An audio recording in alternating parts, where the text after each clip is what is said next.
Hello friends.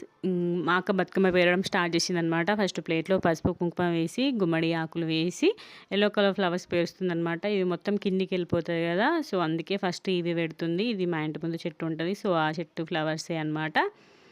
Sravanthi, మా అక్క ఇద్దరు కలిసి పేరుస్తుర్రనమాట. మా ఈశాన్వి వాళ్ళు ఎట్లా పేరుస్తుర్రా అనేసి చూస్తుంది. కన్నయ్య, ఈశాన్వి ఇద్దరు గూడా. మొత్తం 5, 6 లైన్స్ ఏమో వేచిర్రు. మంచిగా పెద్దగానే వేచిర్రన్నట్టు. చిన్న బతుకమ్మనే ఫుల్ పెద్దగా వేచిర్రు. మమ్మీ బంతి పూలు, సిరిజడ పూలు అన్నీ తీసుకొచ్చింది కదా మార్కెట్‌కెళ్ళి. వాటన్నిటితోటి పేరుస్తుర్రనమాట. సో, ఫైనల్‌గా కట్ల పూలతో కూడా పేరుస్తుర్రు. బతుకమ్మకి కట్ల పూలు గానీ, శంకు పూలు గానీ పెడితేనే ఫుల్ లుక్ ఉంటది. బ్లూ కలర్ ఫ్లవర్స్ ఏవైనా గానీ పెడితేనే బతుకమ్మకి మంచి లుక్ వస్తది ఎప్పుడైనా గూడా. సో, అందుకే మమ్మీ కంపల్సరీ కట్ల పూలు గానీ, శంకు పూలు గానీ తీసుకొస్తది.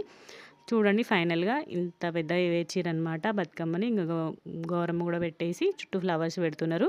చూడండి ఇది ఫైనల్ మా చిన్న బతుకమ్మ. అదే ఆ చిన్న బతుకమ్మ రోజు పెద్ద బతుకమ్మ అనమాట.